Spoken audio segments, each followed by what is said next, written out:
Elena Donazzano, assessore regionale, una protagonista della scena politica veneta, l'interlocutrice ideale per un giudizio sullo stato della nostra regione. A suo avviso, com'è cambiato il Veneto dal 2000 ad oggi e quali sono i problemi di fondo da affrontare nel prossimo decennio?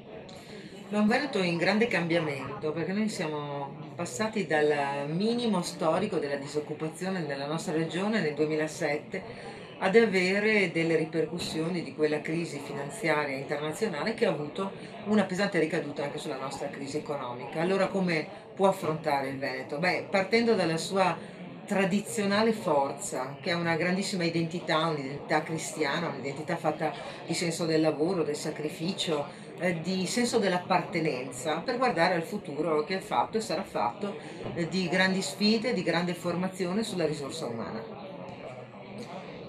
Come sta reagendo il Veneto alla crisi e che ruolo può avere in quanto regione d'Europa? Ma io credo che la flessibilità delle nostre aziende, che fino a qualche tempo fa erano ritenute troppo piccole, troppo fragili per poter affrontare i grandi cambiamenti, invece abbiano dimostrato una grandissima capacità di tenere alla crisi, perché c'è un forte legame sociale tra lavoratore e propria impresa e un forte legame dell'imprenditore nei confronti di un patrimonio che non è fatto solo da beni materiali, ma è fatto di conoscenze, è fatto di quella tradizione che ha portato moltissime imprese a crescere in questi anni. Questa flessibilità sta facendo tenere il nostro Veneto. L'attuale situazione economica crea difficoltà soprattutto alle nuove generazioni. A suo avviso, quali azioni si rendono necessarie per garantire uno sblocco? Questa è una vera domanda da porci, perché l'Italia è un paese gerontocratico. Qui si arriva a 60-65 anni, se solo fotografiamo lo stato di salute del Parlamento, della magistratura, dell'università, noi ci rendiamo conto che si tratta veramente di quasi ottuagenari per qualche verso. E allora quali sono le occasioni per quella fascia d'età che va dal dopo laurea ai quarantenni?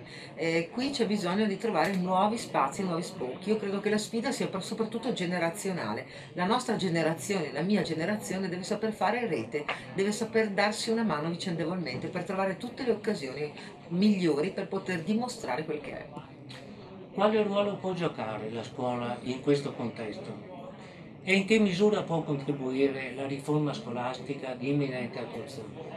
Ma guardi, io credo in modo preponderante perché è una riforma che ha un pilastro su cui basare il proprio sviluppo, che è quello di mettere in forte correlazione il mondo della scuola con il mondo del lavoro. Poi il resto lo fa il sacrificio, la meritocrazia, le valutazioni, il fatto che si debba valutare non solo l'alunno, ma anche il docente, ma anche l'intero sistema. Su tutto io credo che ci voglia la scuola che torni a parlare di educazione, perché troppe volte abbiamo lasciato questo tema marginale. La tutela dei consumatori ha un'importanza sempre maggiore. Come si riesce a garantirla efficacemente oggi?